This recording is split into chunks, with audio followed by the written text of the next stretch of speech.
Hello and welcome to another Tactical Corner here on Skaredcast. Today we look at Game 3 of the Shadow War Armageddon campaign that I'm playing against Adam from Blackfire Productions. So stay tuned as we look at the bluffs, the ups, the downs, and the things that I learned to help you improve your game.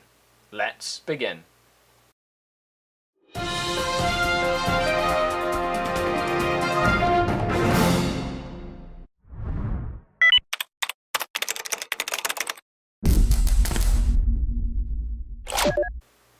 Okay, so the Game 3 notes and insights. So the Tactical Corner is a segment that I do every Thursday that relates to the battle report that was released earlier this week. So make sure you check the link down below if you have not seen the battle report already. But we follow the Cult of the Bloodied Blade in their second game against the hefty Grey Knight force.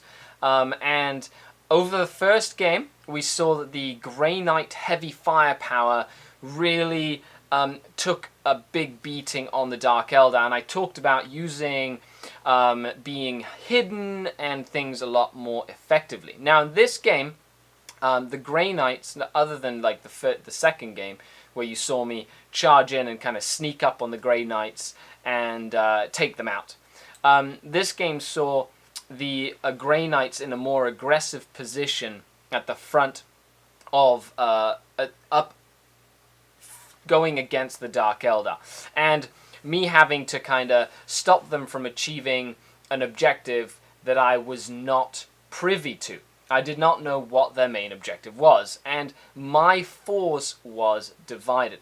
Now, the Grey Knights did have the first turn, which meant that they were coming in guns blazing, and this really told in the first turn when I lost my homunculus, and I lost like essentially the models that were in line of sight of the Grey Knight forces.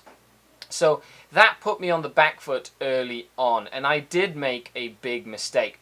First of all, we had been playing sustained fire all wrong, and that's something that we corrected later in the campaign. But we were playing that a sustained fire dice could be fired and then you could pick another target regardless of location. But the target of the sustained fire has to be within 4 inches of your original target, which means that you're allowed to shoot clumps of enemies. But in this game, I did make a mistake. I should have just stayed hidden with the units that I had in the middle of the board to prevent him from shooting me. Instead, I moved out and they got shot up. Essentially, I lost all the models that I had on the board to start the game with, which forced me into more of a defensive strategy. I did end up using hidden markers and crawling around the rubble, being hidden more effectively towards the end of the game, but this was just not enough. I kind of thought there was 2 options for him. The Grey Knights, an elite kill team, either killing my leader or going to get off my table edge.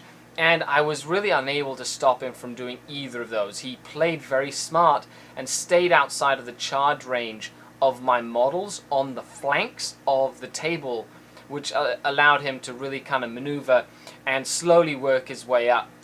And he was rather ruthless, just killing all my models that were down and just kind of mowing through everything. And essentially, at the end of the game, he kind of stayed in Overwatch and I was unable to kind of sally forth. Now, when I did get a critical charge off at the end of the game, my units bounced off. So they were unable to do what I was expecting them to be able to do right at the end of the game. And with this, the Grey Knights did take the victory.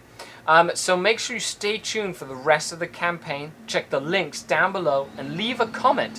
What do you think? Do you like it? Do you not like it? And do you want more? Thanks to the patrons that support the channel. You guys are awesome. This is Skari, out.